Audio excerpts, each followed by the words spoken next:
Вот и настало время для первой сводки в этом году. Хотелось бы, чтобы вы видели меня пореже, но такова работа моя пока что. Давайте изучим, что там по войне произошло за эти выходные дни. А точнее, за период с 28 декабря прошлого года по сегодняшний день, 3 января. Уже пару-тройку недель подряд украинский мониторинговый проект Deep State сообщает о продвижении российских вооруженных сил на Сумском направлении. Летом, теперь уже прошлого, 25 года, украинские силы проводили локальную контрнаступательную операцию, которая затронула районы сел Кондратовка, Андреевка и Новониколаевка. Операция была растянутая по времени, но достаточно успешная. ВСУ тогда отбили значительное количество позиций в западной части этого плацдарма. Затем, где-то с середины сентября по конец декабря, направление было тихим. Никаких изменений линии фронта не было. Были только отдельные позиционные бои. И вот только с середины декабря российские силы начали снова потихоньку захватывать позиции и продвигаться. Если посмотреть по картам Deep State, то на текущий момент армия России захватила уже большую территорию плацдарма, чем это было до летней украинской контратаки. Я предполагаю, что ситуация поменялась к концу года из-за того, что возникли 3 других горячих участка фронта, где украинской стороне срочно требуются резервы.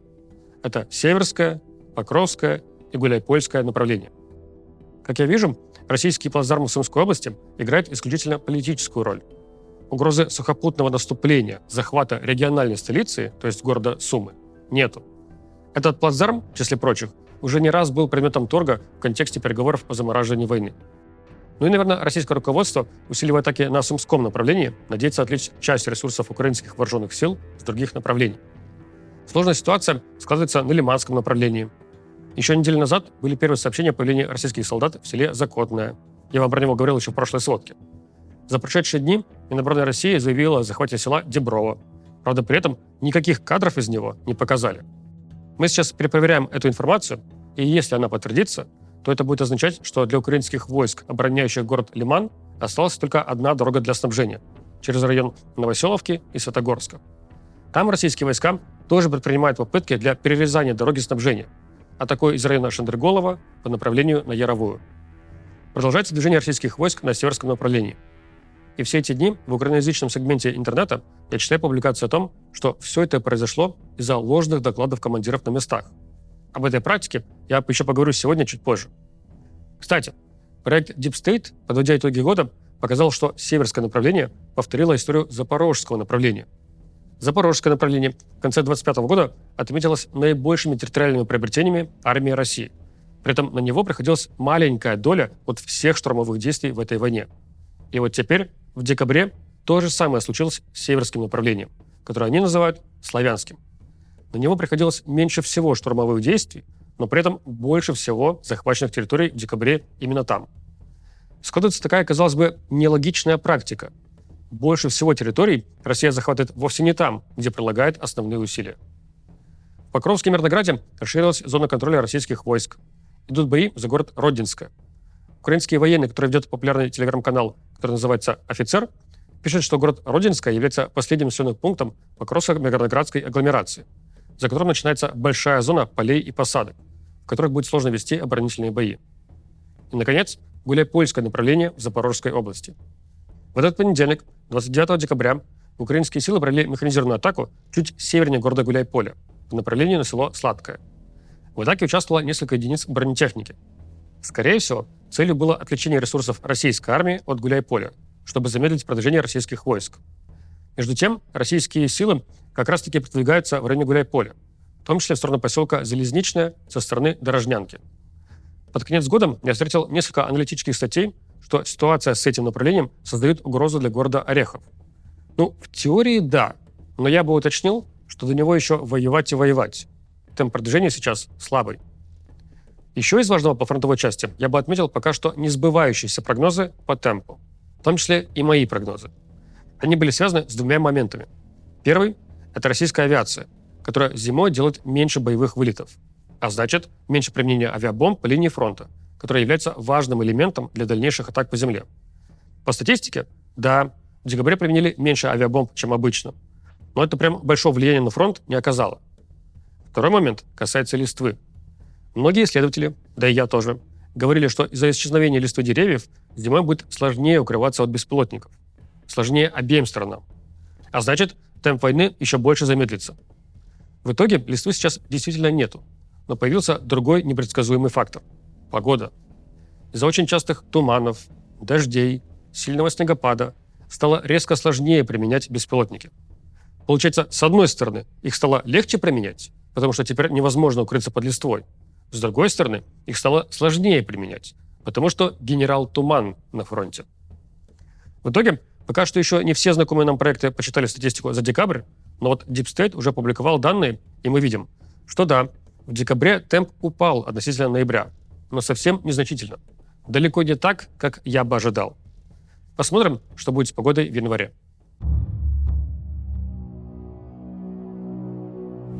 За эти выходные дни произошло несколько новостей, связанных с украинской военной разведкой. Во-первых, ГУР провел операцию «Бабченко-2». Думаю, вы все видели эти новости, что на войне погиб Денис Капустин, глава русского добровольческого корпуса. А под Новый год выяснилось, что это украинские военные из разведки инсценировали смерть Капустина, чтобы раскрыть российскую агентурную сеть. Заявляется, что российские спецслужбы заказали убийство Капустина за аж $500 000. Представители ГУР сняли видео, на котором мы видим, как FPV-дрон атакует минивэн, в котором якобы находится Капустин. А после монтажной склейки мы видим запись уже со второго дрона, на которой этот минивэн полностью охвачен огнем. Какого-то тела погибшего или что-нибудь вроде того мы не видим. И вот это, кстати, хорошо демонстрирует проблему верификации данных по таким кадрам с беспилотников. Я много раз уже заикался об этом, что вот заявляется, что ударом беспилотника уничтожили такую-то установку, показывают видеозапись, которая обрывается на самом последнем моменте. Так что действительно ли что-то поражено, можно будет проверить только по спутниковым снимкам. Так я говорил в контексте ударов по какой-нибудь технике или стационарным объектам. Русский добровольческий корпус, который, кстати, не следует путать с Легионом Свободы России, входит в состав спецподразделения «Тимур» украинской военной разведки. Так что в РДК теперь, видимо, есть новый праздник – Рождество Капустину. И вторая новость, связанная с ГУР, это то, что у них теперь новый руководитель. Кирилл Буданов теперь стал новым главой Офиса президента Украины. Тем самым он увольняется с военной службы, ведь это не военная должность. А главой ГУР стал бывший глава службы внешней разведки Украины Олег Иващенко. Одной из самых обсуждаемых тем этих выходных является атака беспилотниками на резиденцию Путина на Валдае. Ну или предполагаемая атака на резиденцию Путина, если вам так будет приятнее слышать. Я расскажу вам все в соответствии с хронологией, пояснениями и нашими рассуждениями. Если хотите изучить, как такие новости изучают эксперты и аналитики, а не активисты, то усаживайтесь поудобнее, сейчас все расскажу. 29 декабря, то есть в этот понедельник, министр иностранных дел России заявил о попытке Украины атаковать резиденцию Путина в Новгородской области 91 беспилотником. И многие сразу ухватились за цифру. Как так? Ведь Минобороны заявляла только про 41 беспилотник. Куда еще 50 пропали? Помимо лжи и манипуляции данных, я вполне могу представить себе другое объяснение в расхождении цифр. А мы, как аналитики, должны изучать все версии, а не только ту, которая нам приятнее. Военные ведомства обеих сторон подбивают цифры статистики по состоянию на определенный дедлайн, отсечку.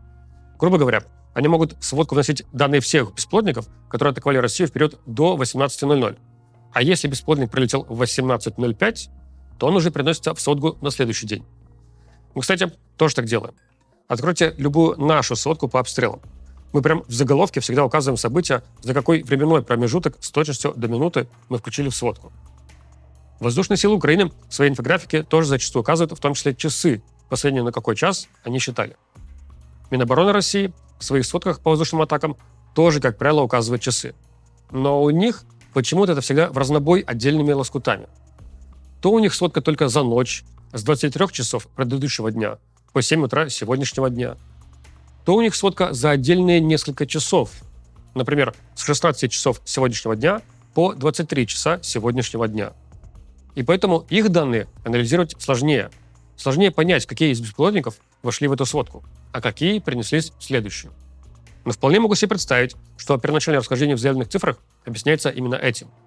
Просто 91 беспилотник был разбит по двум разным сводкам, а Лавров озвучил не сводку атаки по России в целом, а конкретную атаку по определенному направлению.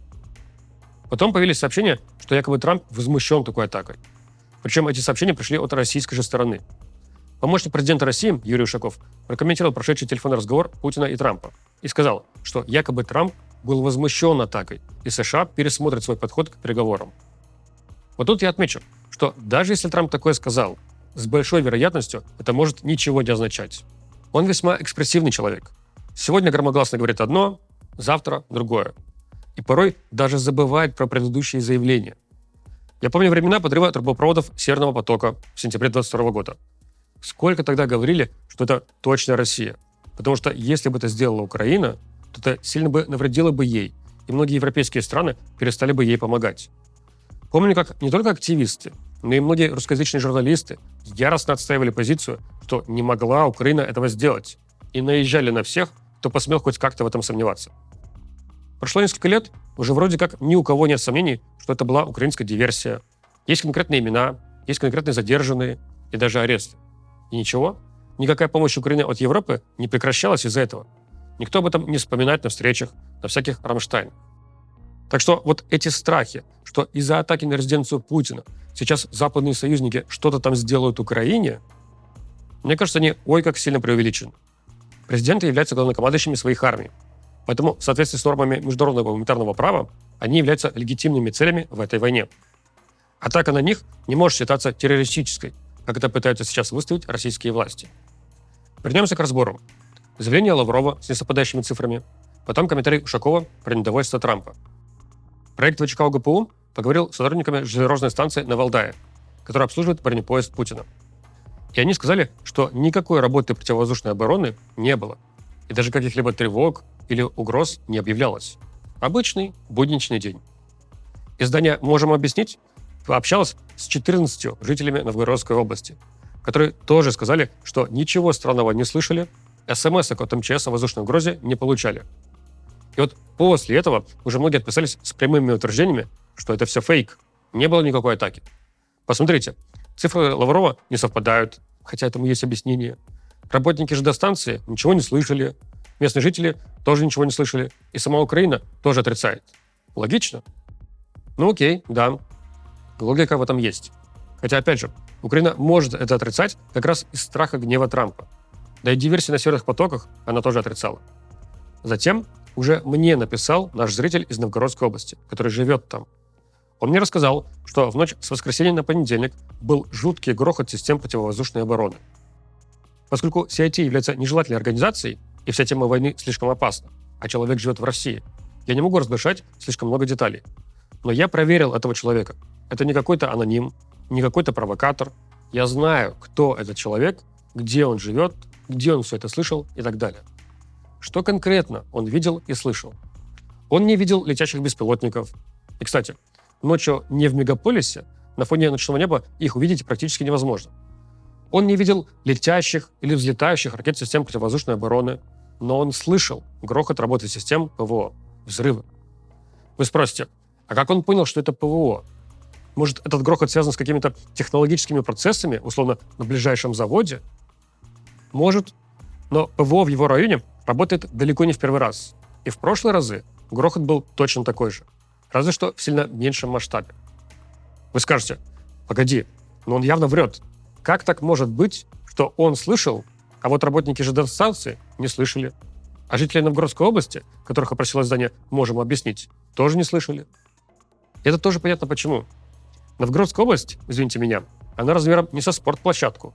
Она так-то очень большая. И если где-то в регионе происходит грохот, это вовсе не значит, что его услышит весь регион. Представьте себе теоретическую ситуацию, что заявляется крупная воздушная атака по Москве. Журналисты бегут искать очевидцев, опрашивают 1000 жителей Алтуфьева. И все как один, они говорят, что была абсолютная тишина. Никакого ни грохота, ни уведомлений, ничего. Но при этом грохот был в районе Домодедово или какой-нибудь Жулебин. Может такое быть? Может. И одно другому противоречить не будет.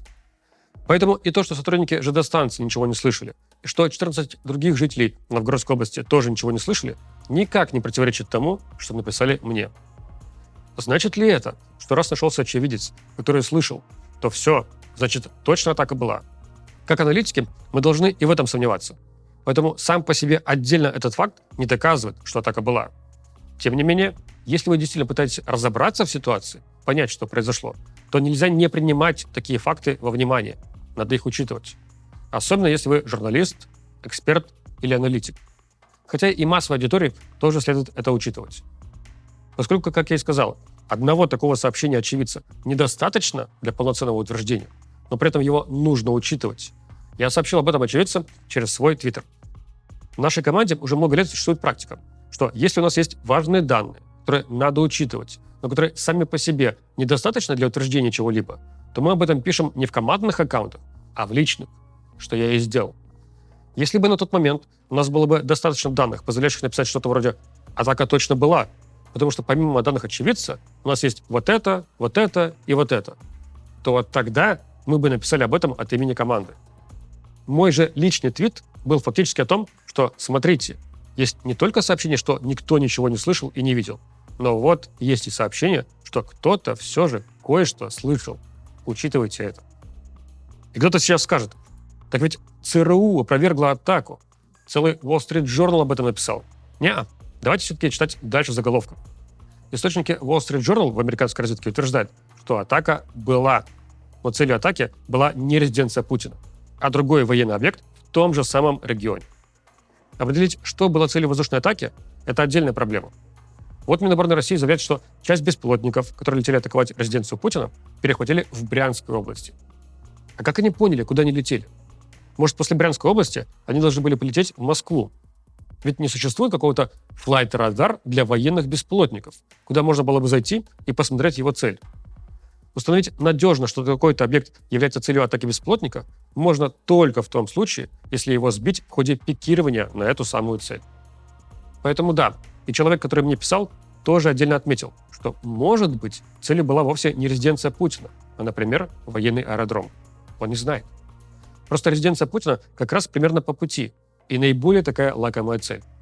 Хотя и наиболее защищенная в России. Теперь же и Минобороны России показала обломки сбитых беспилотников Чаклун-В, показала свидетельство местного жителя, который тоже сообщает о работе ПВО. По беспилотнику Чаклун скажу, что мы знаем его, регулярно видим его применение, например, по оккупированной части Донецкой области.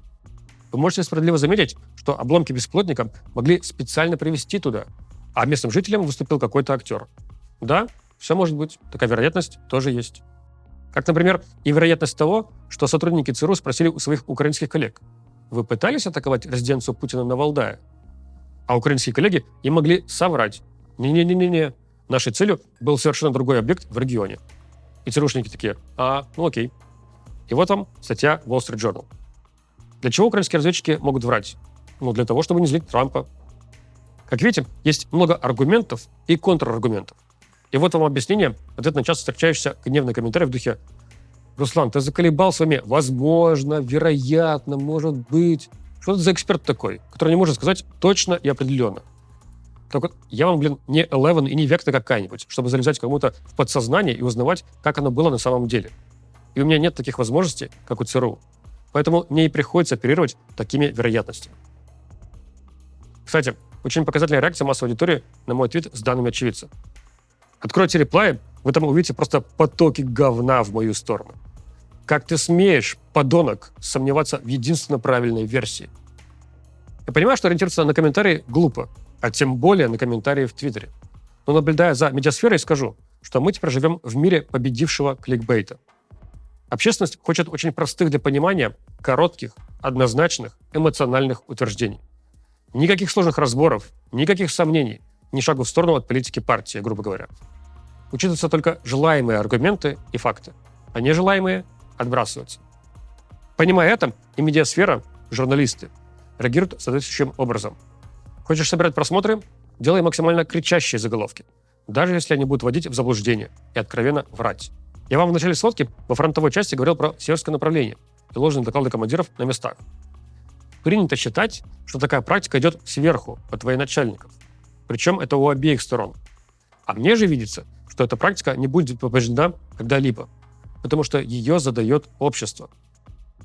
Готово ли общество слушать непростые вещи, у которых много граней, которые не черно-белые? Нет, не готово. И это касается всех обществ в мире, будь то российское, украинское, американское, европейское, неважно. Потому что через общество такую практику принимают и в армии. Сообщил что-то неприятное, не соответствующее официальной повестке — получай. Только, получай, не в виде реплаев в Твиттере от десятков всяких уебанов, а наказание от начальства. Конечно, в такой реальности подавляющее большинство командиров будут склонны скрывать неудобные факты с фронта. И вот сейчас мы видим другую громкую новость. Российская сторона обвиняет Украину в том, что они ударили беспилотниками по оккупированной части Херсонской области, по гостинице и кафе в селе Харлы. На момент записи сводки известно уже про 27 погибших. Что бы я сейчас ни сказал, конечно же, настроенная проукраинская аудитория будет требовать от меня утверждений, что это постанова, удар нанесли российские войска, чтобы обвинить Украину. Настроенная пророссийская аудитория будет требовать от меня обратных утверждений, что это военное преступление Украины. И только 0,5% аудитории готовы будет подождать более сложный, полноценный разбор с разными аргументами. И да, мы сейчас изучаем данные по этому удару, пока не готовы делать какие-то выводы. И кто-то скажет, а вот по удару в Харькове баллистическими ракетами ты уже, небось, готов делать выводы, да? Неоднозначные, не окончательные, но скорее да. Харьков регулярно под российскими обстрелами. И вот очередной удар пришелся по многоэтажке. Есть как минимум 30 пострадавших. И это системная практика. И именно по этой причине есть наиболее вероятная версия. Тогда как такие случаи, как с Херсонской областью, чтобы от удара беспилотников погибло около 3 десятков человек, это крайне редкое событие, которое требует тщательного разбора. Такие вот новости у нас в эти дни. Увидимся с вами на следующей неделе. Пока.